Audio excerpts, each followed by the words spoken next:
Hey guys, it's Rita here with Empowerment and All That. Thanks for tuning in to the podcast. I want to let you know that I'm actually using Anchor as the easiest way to make this podcast. Anchor actually gives me everything that I need all in one place for free, which I can use right from my phone or my computer. The creation tools allow for me to record and edit my podcast so it sounds fabulous. Best part about it, though, is that they distribute it for me so I can be heard anywhere from Spotify, Apple Podcasts, Google Podcasts, and so many more. Want to know a secret? You can actually make money from this podcast with no minimum listenership. Download the Anchor app or go to Anchor FM to get started. Now back to the show. Hey guys, welcome back to another episode of Empowerment and All That, your favorite podcast for female empowerment.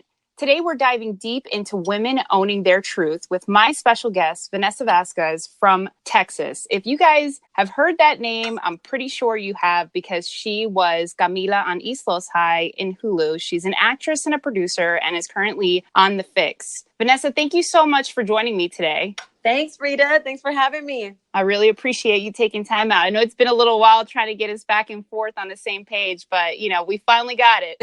For sure, especially because of the different time zones. Me being out here in LA and you're out there and you're in Houston, right? Yes.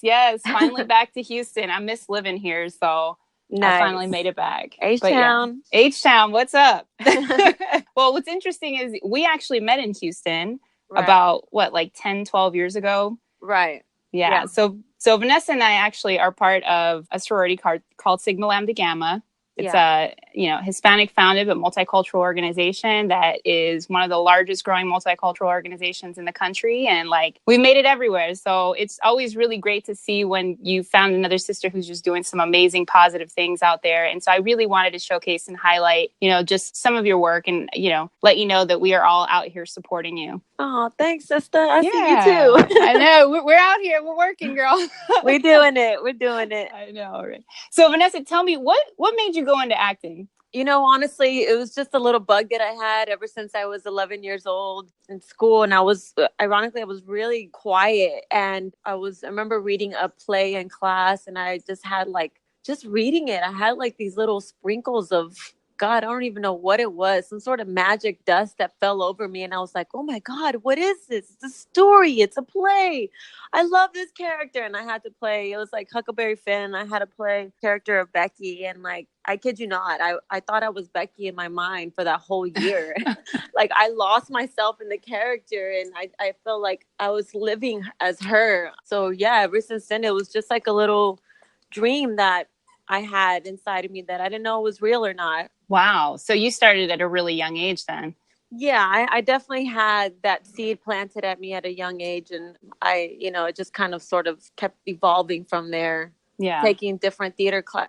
I joined theater class the next year, 7th grade. And then from then on, I was always in a theater class or something that had to do with it as much as I could, because they didn't offer a lot. But yeah, I just kind of kept myself busy. And when I went to college, my first class was acting. And I took my very first acting class there. And the teacher, she just encouraged me to keep going. And she's referred me to acting too. I got referred to acting to Shakespeare. I started doing plays. I was like, what am I doing? I was so scared.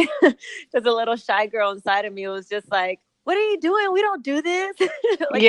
Mexican Americans don't do plays.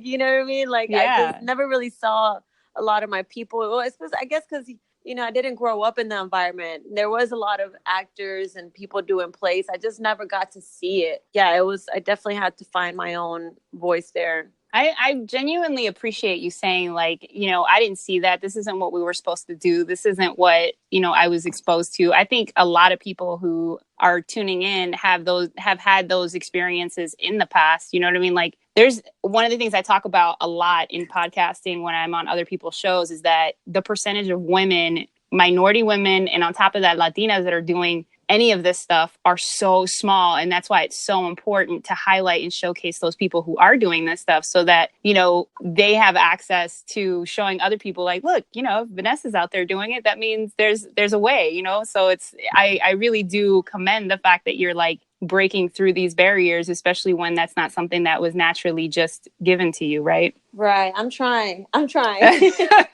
Girl, you're making it one step at a time. One step at a time, slowly but surely we're going somewhere. So you mentioned how you like kind of lost yourself in that role in like Huckleberry Finn at first. I can't remember exactly which one you were talking about, but yeah. Do you ever feel like you've lost yourself in any other of the current roles that you've played? And how was that experience? My very first year on East Los High, I felt like the character just became a part of me. I'd go places and people would be like, "You are Camila." And I was like, "No, I'm not." And then, I'd go to auditions and people were like, you're sounding just like Camila. And so it's like I couldn't shake that character off of me. And so I started, taking acting classes again, doing movement, doing everything to just sort of tap out, doing other projects. And then I realized that I was doing the same thing in other projects that I was working on.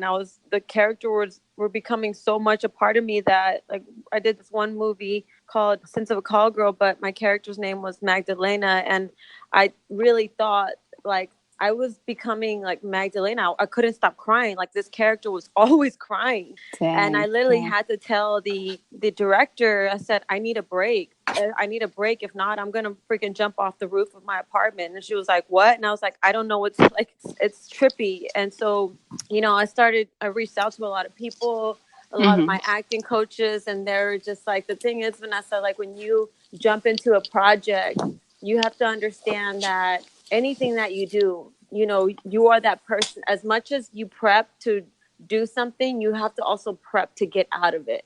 The opening and closing of things is so important in life. And that's, just finding closure with things. And that became a very highlight of my life because it was also very parallel to my relationships. I realized that in my own personal life, I had closings to do, and how, the way we are emotionally sort of affects our work too. So yeah, I started, I feel like I'm rambling now, but no, this is great. I love what you're saying. I mean, it's so true though, especially with your personal relationships, and closing those doors sometimes can be very difficult. Yeah. The opening and closing of things, knowing when you're at work and saying, hey, work's off right now. It's time for me to focus, and really letting it go. It's time for me to focus on my family. It's time for me to focus on my dog, or just me, myself, taking care of myself, like my emotional health, physical health, and not being so addicted to your work,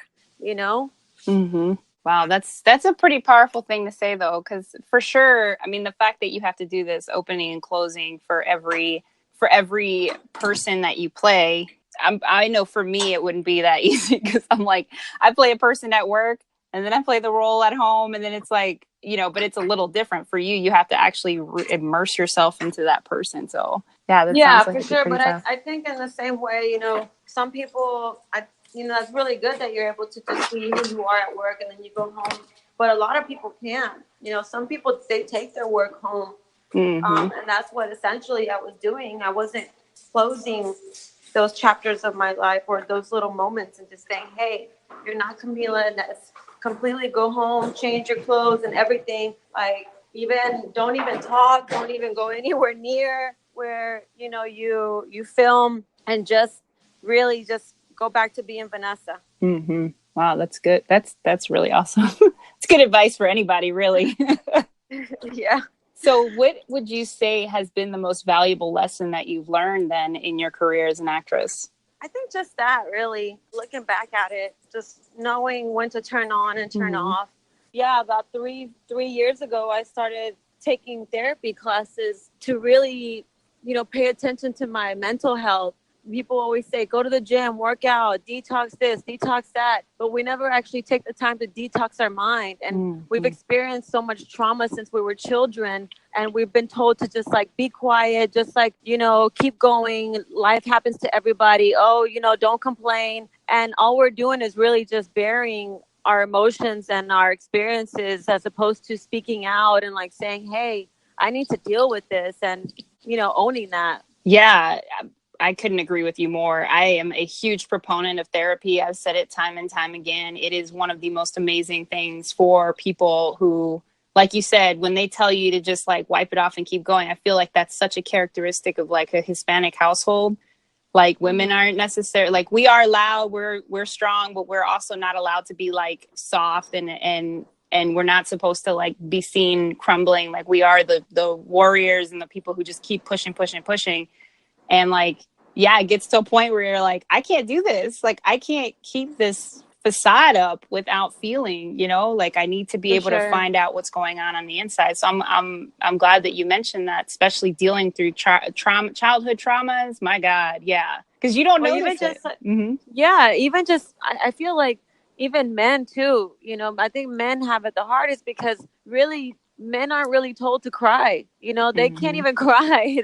And so like, it's this toxic male masculinity of competition of, you know, who's the toughest. And it's like, why do we have to live in just the masculine energy? Like, it's okay for us to cry. It's okay to be in our emotions. Like, we're human beings. That's what our experiences give us, is these colors of emotions. And we don't know what we're carrying until we actually, you know, either create something out of it, like a story, or you paint something, or, you know, you just get it out in front of your therapist. Yeah, but my therapist is the best relationship I've had in my adult life. So I had her for like 4 years till I moved to Houston. She was like, okay, you're fine. You don't need me anymore. I'm like, oh man. Yeah. She's like, I wish I could keep taking your money, but I think I've made it work for you. I'm like, okay, fine. Yeah, for sure. It's always like, it's those moments where you're like, hey, I gotta go let me go check in, you know, just kind of see what's there. Yeah. Yeah. And how do you check in personally? Like, you know, you check in with your therapist, but how do you go about checking in with yourself personally? Well, I meditate. I started meditating about 7 years ago. And first it was like an on and off thing, but now it's become like a weekly, daily thing where I have to just, you know, I write down what I'm feeling, what I'm going through. And if you know, what projects, relationships, what triggers me, what am I experiencing? And, you know, just making sure that I'm moving forward in a positive direction. You know, am I taking action on things that I no longer feel comfortable with, you know, and how do I make change, a positive change, and just, you know, constantly keep evolving in that way. But I think meditation has really allowed me to center myself and focus and really listen to my body, both my emotional and physical and mental state. That's been one of the things I'm most proud of myself, just like sitting down, just like, shut up. Yeah. Shut up and don't move for a second. Just ask and you shall receive the answers from the ether. How hard is it to sit there though, right? Like, it's when you first start meditating and then to where you are now, like how hard was it for you to get to that point where you're like, just sit, it's going to come to you? Oh yeah, it was really hard. Like at first, I would giggle and like, "What is this? This is so weird." Like, I can't sit still. My legs would start twitching and shaking, and then, you know, after a while, I just started focusing on my breath, and it just became second nature to me. And then it just became something that I need now. When I feel like I'm moving too much, doing too much, I need to sit down. I'm like, you know what? I need to just take a reset button. Like my reset is my meditation. Yeah. Wow. Yeah. No, meditation has become.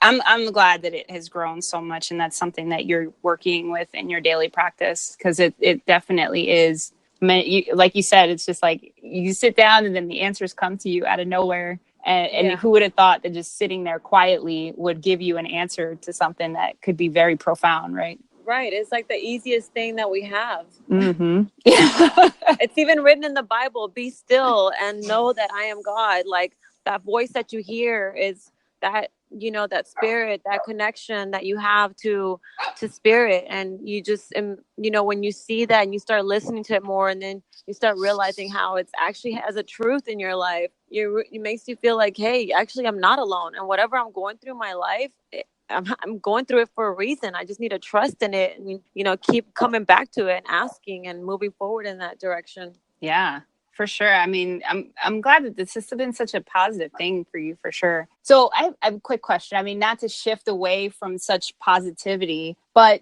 just because we are talking about being in your truth, right? So what has been one of your biggest regrets personally and one professionally? My biggest regret, I think, is not actually, you know, sitting down to actually confront my truth. I kept, like I said, this whole thing of always brushing things to the side and just thinking that I had it all figured out, or that I got this all by myself. Like, I wish I would have learned sooner that reaching out for help is not a weak thing. It's actually a very strong thing, because it takes a lot of courage to admit to someone or anything, or even to yourself, that, hey, I can't do this alone. I'm a human being and I need help. And that reaching out for help, like, makes and builds connections with people. And it just ultimately makes you realize how we all need each other. We are no different than one another. When we start speaking out, you realize somebody else is going through the same thing and you're actually not alone in it, and I feel like just that, I think that's been my biggest regret. But at the same time, we're all learning at our own pace, so I've had to forgive myself and say, hey, you know what? You're learning, at least you're learning and figuring it out. People go their whole lives and don't figure anything out. So yeah, just that, I think. Yeah, I think you hit the nail on the head with that one. Just some people will go their whole lives without ever figuring it out. And, it sounds like you're in a really good place with yourself, So that's it's like the self-love journey, and I read Jennifer Lopez's book on love, and it's about self-love. And she talks about how at 47 years old, she realized she never took the time to truly love herself, and how this was the first time she had people, she had movies and albums and everything, but she never felt like she was enough. She never felt her true worth. And so, she even said, like, hey, I'm 47 years old and I'm just learning how to love myself. So you may be 12, 13, 15, 27, 35, 47, doesn't matter. Like, it's all about what are you going to do now moving forward, Exactly. Oh man, yeah, that's crazy. Cause everybody looks at J-Lo as like, she's got it all, right?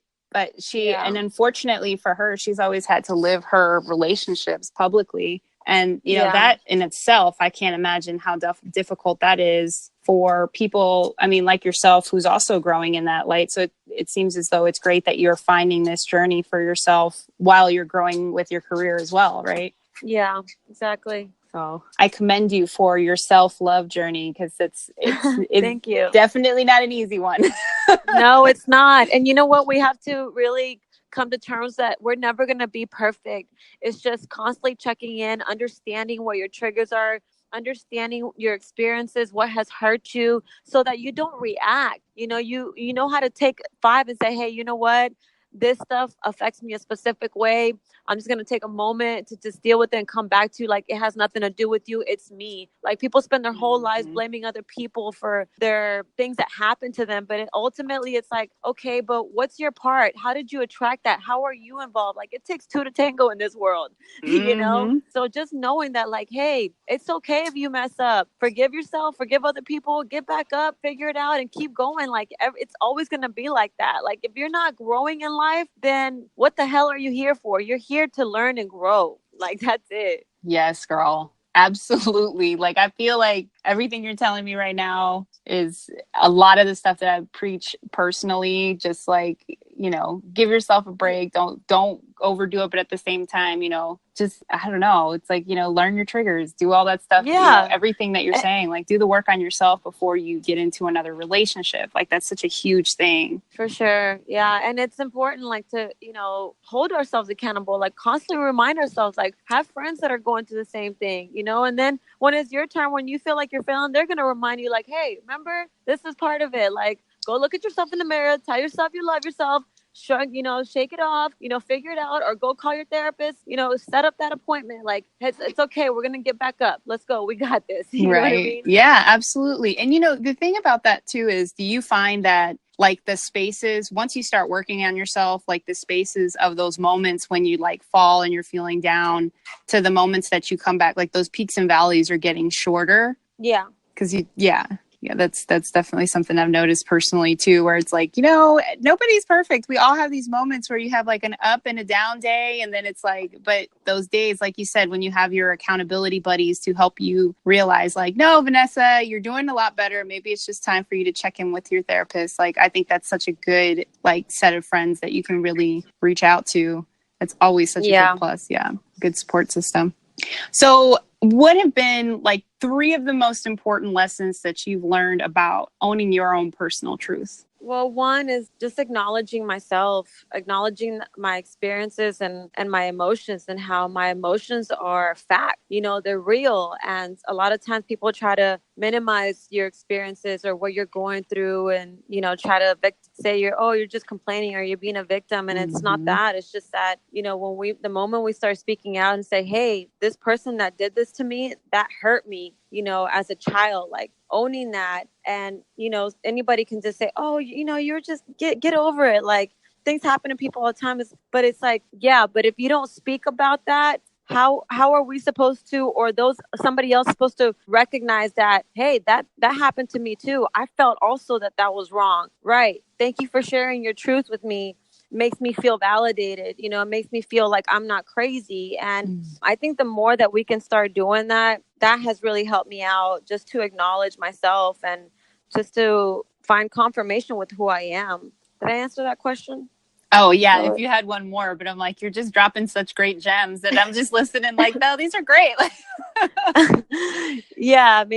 I mean, just owning our truth is really, it's allowed me to set boundaries too with things, you know, specifically in relationships. If I feel like something's not going properly and I speak what I feel, and then that person continues to be like that, it makes me feel like, okay, I've said something, I've acknowledged this, and I'm listening, but if someone's not responding, like, it's time for me to go. And just being honest with myself that, am I happy in this? Am I continuing this? Or am I being codependent for fear of being alone? And so that's one thing that it's helped me. It's helped me with actually closing relationships or things peacefully and respectfully with people, and just basically turning it around on me and just saying, hey, this is how this makes me feel. I've expressed it to you. I don't expect you to change. I don't want you to, it's all up to you. But this is me. This is my truth. And it hurts me. And I have to walk away for the sake of my own self. So it's really taught me a lot about self-respect too.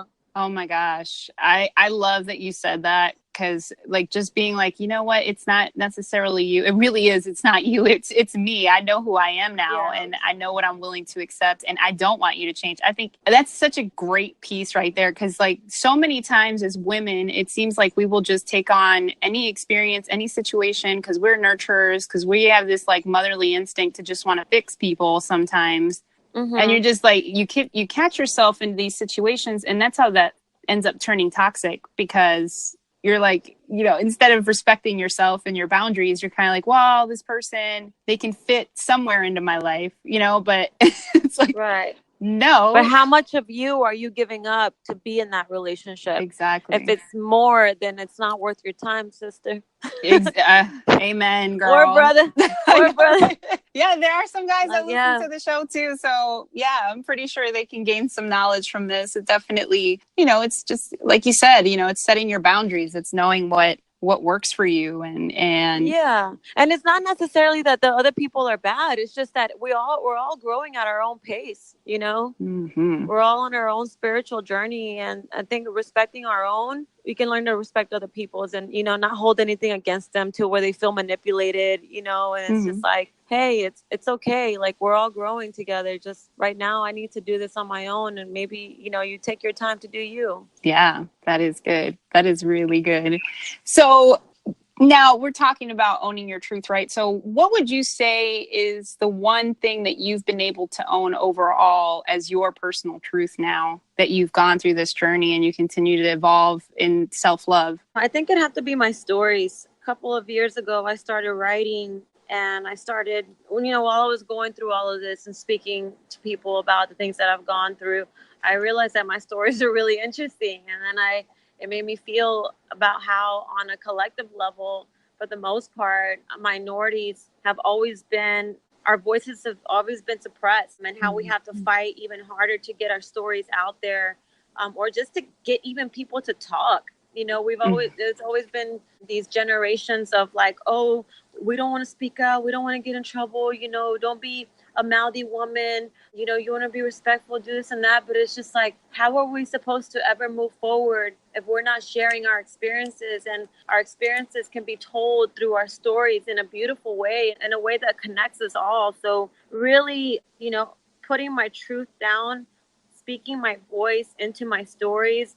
And I found from people that have been reading my stories, they're like blown away. And I don't, they use that word a lot, and it blows me away every time someone says that. I'm like, really? Like, they're like, yeah, there's so much truth in this. Like, this is so authentic.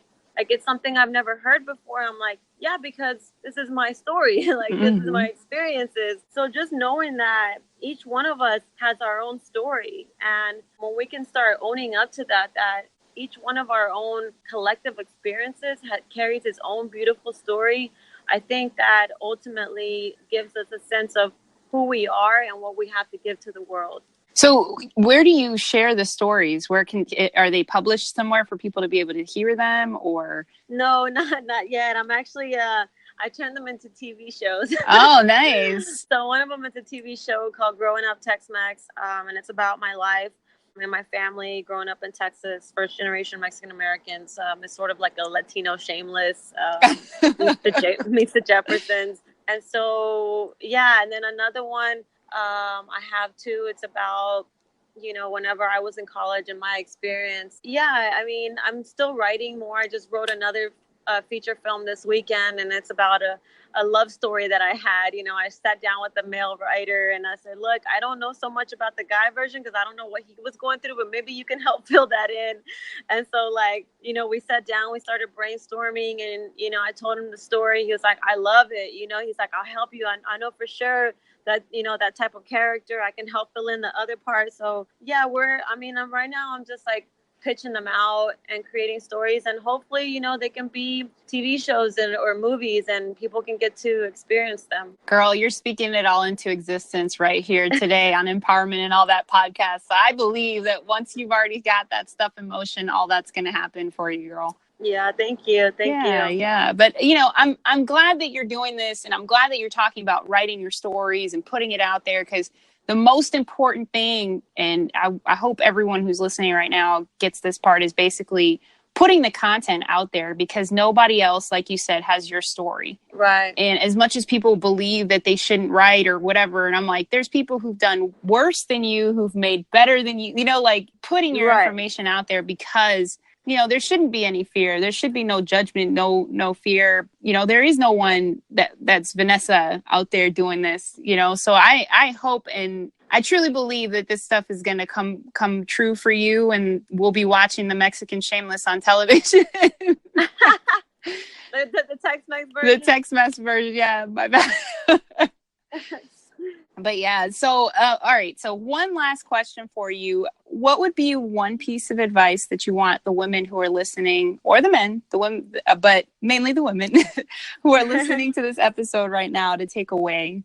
I'd have to say, you know, it's just like, really take the time to learn how to love yourselves. You know, I think that's ultimately at the core of the biggest thing. Whether you're male, female, whether you're married or not, really do your research on it, what it means to truly self-love. Because I think that once we do that, we can start respecting and acknowledging all of our dreams, the relationships we want to have, how do we want to move forward in relationships, and even the relationships we have with our children and our dogs even.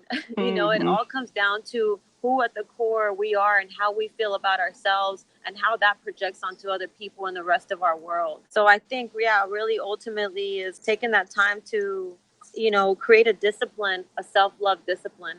That's such a good piece, the self-love discipline. Yeah. I mean, it's so important. And, you know, sometimes those things aren't things that are just naturally picked up. And I talk about, you know, my own personal experiences with my parents being divorced at a young age, and, you know, not necessarily learning self-love, but more or less learning the defense mechanism, you know? Right. And so, yeah, for sure. It's interesting when you go on a journey at an older age, but it's so rewarding when you're able to give back and, like you said, create your own self-love discipline. Yeah. But yeah, so how can people who are listening to the show follow you and see what new projects you're working on and stuff like that? Well, they can follow me on social media at Vanessita, Vannessitav. So 2 N's and 2 S's. Mm-hmm. Vanessita V. I'm always posting about what next TV show I'm going to be doing or what project I'm on, and I'll post a link or article or whatever it may be, and just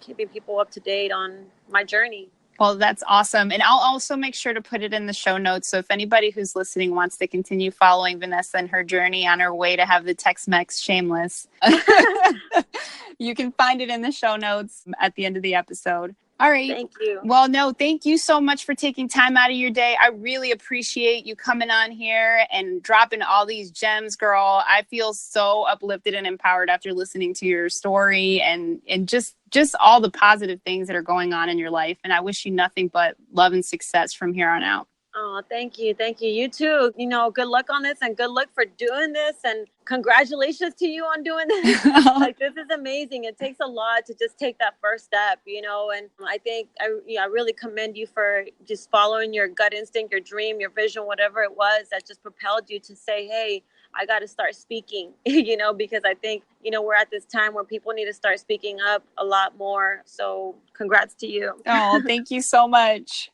Yeah, you're welcome. All right, guys. Well, thank you so much for tuning into the show. If you want some more information, check out the show notes and make sure that you rate and subscribe the episode. Till the next time, keep it positive. Thanks again for joining me for another episode of Empowerment and All That. For daily inspirational messages, follow me on Instagram at Rita, RITA_Bautista, BAUTISTA 1111. Or you can follow Empowerment and All That on Instagram and on Facebook. And remember, keep it positive or don't keep it at all.